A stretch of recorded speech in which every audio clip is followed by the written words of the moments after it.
Pada tahun 1856,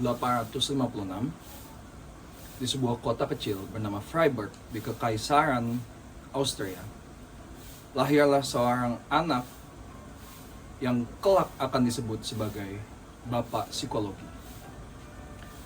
Sigmund Freud adalah pencetus dari intervensi psikologis yang disebut sebagai psikoanalitik. Mungkin halayak tahu, psikoanalitik, psikodinamika, psikoanalisis, semuanya sama. Semuanya bisa digunakan dengan merujuk hal yang sama, yaitu adalah intervensi yang dicetuskan oleh Sigmund Freud. Pertanyaannya sekarang adalah, apakah intervensi dari Sigmund Freud bisa mengatasi fobia?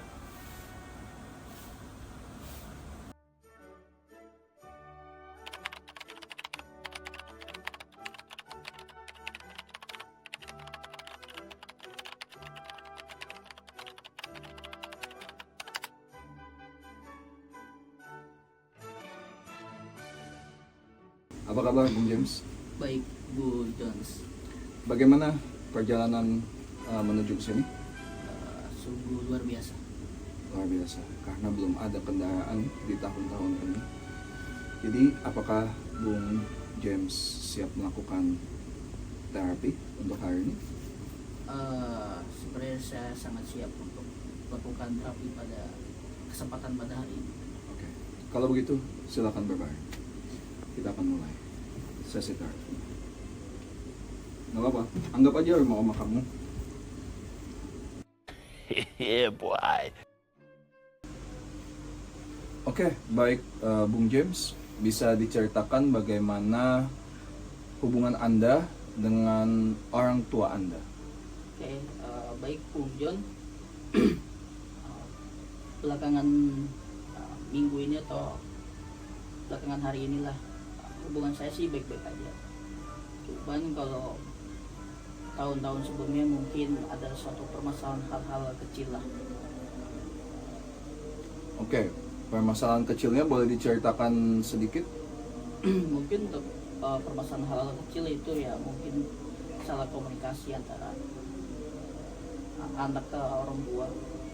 Anak ke orang tua. Seperti apa?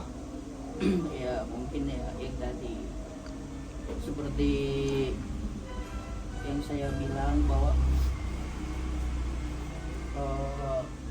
terlalu mengatur-ngatur dan juga tidak yang sebenarnya tidak perlu harus diatur-atur lah anak, ya sepantasnya saja. Seperti mengarahkan Anda ya berarti? Iya betul, mengarahkan saya. Oke, kalau masa lalu Anda dengan orang tua Anda bagaimana? Nah, untuk masalah lalu saya dan orang tua saya ya mungkin kurang baik lah. Karena ya satu sisi saya kurang dapat perhatian atau kurang kasih sayang. Kurang kasih sayang.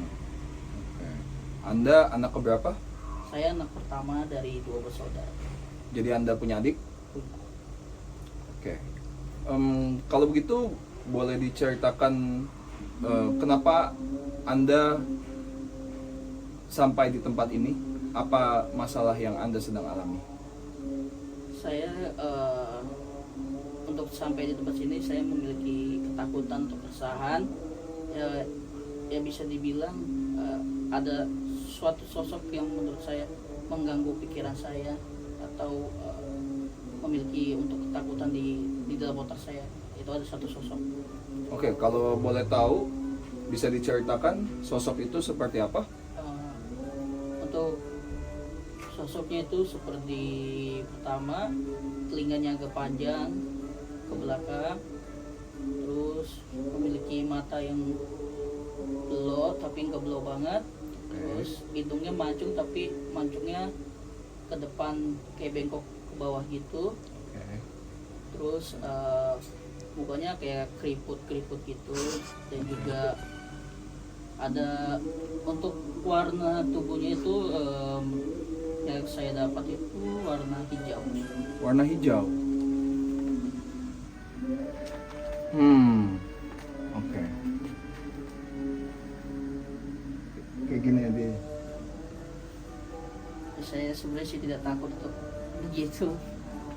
Loh, katanya Anda takut dengan sosok seperti ini.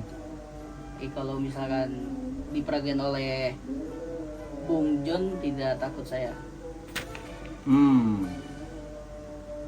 Oke. Kalau saya rasa dari analisis saya, mungkin ini ada hubungannya dengan ketakutan Anda dan juga masa lalu Anda dengan orang tua Anda. Karena Anda kan merasa Anda kurang kasih sayang di masa lalu, dan saya rasa itu yang membuat Anda mengalami ketakutan pada sosok misterius itu. Tapi menurut saya sih tidak ada kaitannya ya untuk masalah dengan ketakutan saya untuk belakangan hari ini. Jadi menurut Anda tidak ada hubungannya? Iya, menurut saya tidak ada hubungannya.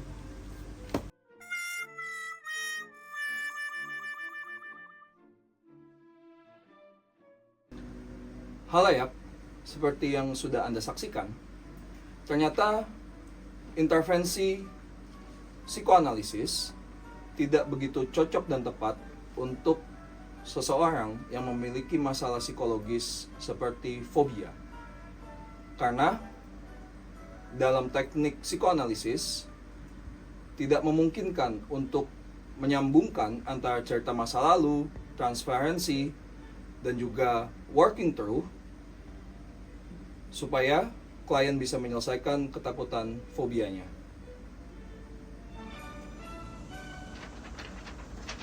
Sebenarnya Anda ini ketakutan apa sih, Bung?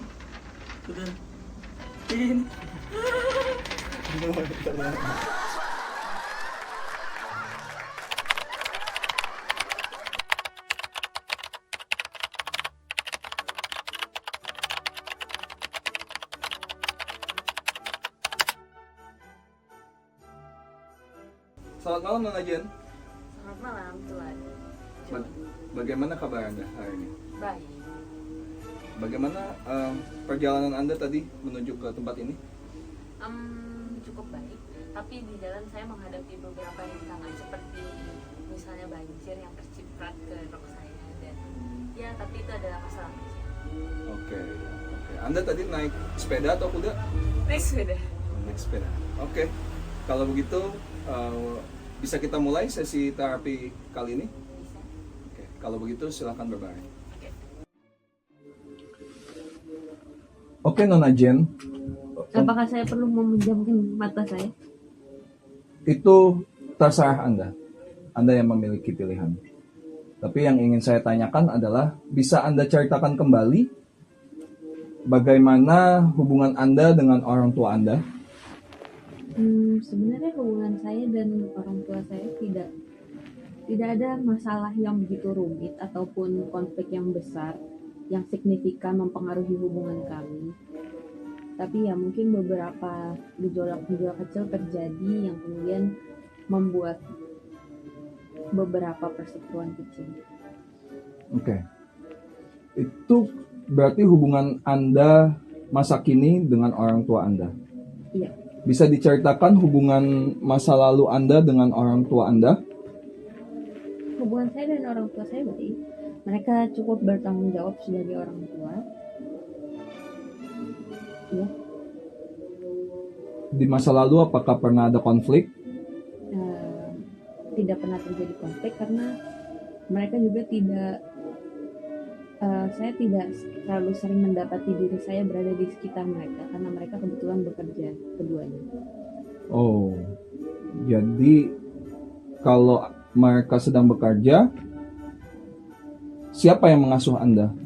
Biasanya saya dititipkan ke rumah kakek atau ke rumah nenek dari masing-masing orang tua saya, ataupun terkadang saya dititipkan ke rumah bibi saya. Tidak menentu. Oke. Siapapun yang bisa untuk mengasuh saya pada saat itu, maka saya akan dititipkan sementara di situ.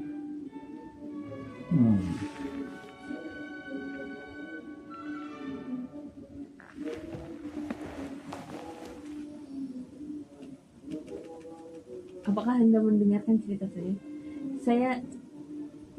kita sudah melakukan beberapa sesi belakangan ini dan pembicaraannya hanya berjalan di sekitar sini saja.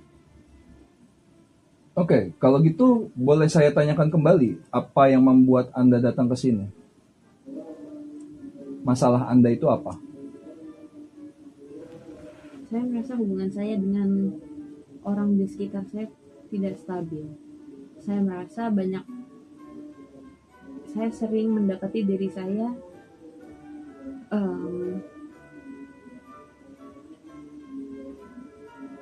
menarik diri di saat hubungan saya baik-baik saja. Jadi seperti saya melakukan sabotase terhadap hubungan saya sendiri dan orang lain. Oke. Kalau begitu, apakah Anda tahu bahwasanya secara tidak sadar Anda memproyeksikan diri Anda terhadap saya seakan-akan saya juga adalah orang di sekitar Anda, entah itu keluarga, atau itu teman, atau itu kenalan, dan Anda menganggap saya mengabaikan Anda.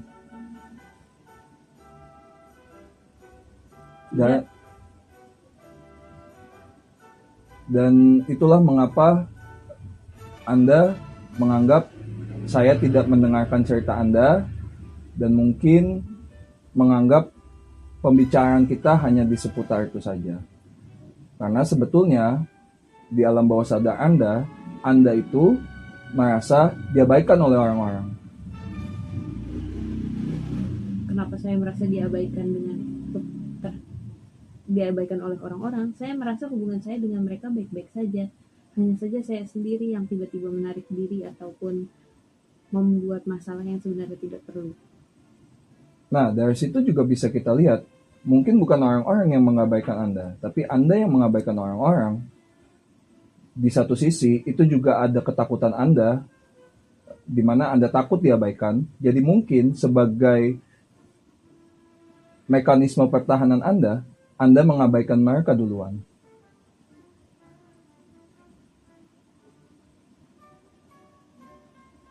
Mungkin bisa jadi. Kalau memang kita mencapai kesimpulan itu, ada baiknya, saran saya, Anda coba lebih peduli dengan diri Anda, terutama. Sehingga, ketika Anda sudah lebih peduli kepada diri Anda sendiri, kedepannya Anda akan bisa lebih peduli dengan orang-orang, dan itu akan menimbulkan kepedulian mereka juga terhadap Anda. Sehingga, di masa depan nanti, masalah seperti ini tidak akan terulang lagi. Menurut Anda bagaimana?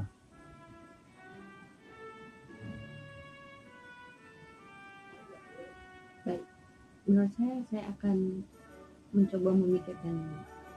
Baik, kalau begitu, saya anggap sesi terapi hari ini sudah selesai. Mungkin kalau Anda butuh bantuan lagi, tinggal kabari saja saya lewat surat seperti biasa. Dan kirimkan lewat Marpati jika Anda merasa itu kebutuhannya sangat penting. Baik. Terima kasih. Terima kasih Nona Jen. Terima kasih. Seperti yang halayak saksikan, psikoanalisis hanya bisa digunakan pada beberapa kasus-kasus psikologis tertentu. Tapi untuk masalah fobia tidak bisa memakai teknik psikoanalisis. Ya, dan meskipun psikoanalisis terkesan sudah usang dan sudah jarang dipakai, namun beberapa teknik dan metode psikoanalisis seperti membaca masa lalu dan juga beberapa teknik lainnya masih tetap relevan digunakan hingga saat ini dan masih dipakai juga oleh beberapa ahli-ahli psikologis yang masih berpraktek di Indonesia bahkan di dunia. Jadi untuk kali ini kedua teman saya sudah ngeblank. Jadi terima kasih dan sampai jumpa. Nah, Meskipun begitu, beberapa kasus gue lupa. Seperti yang halayak bisa saksikan, psikoanalisis bisa digunakan untuk beberapa kasus-kasus tertentu pada pasien. Ulang.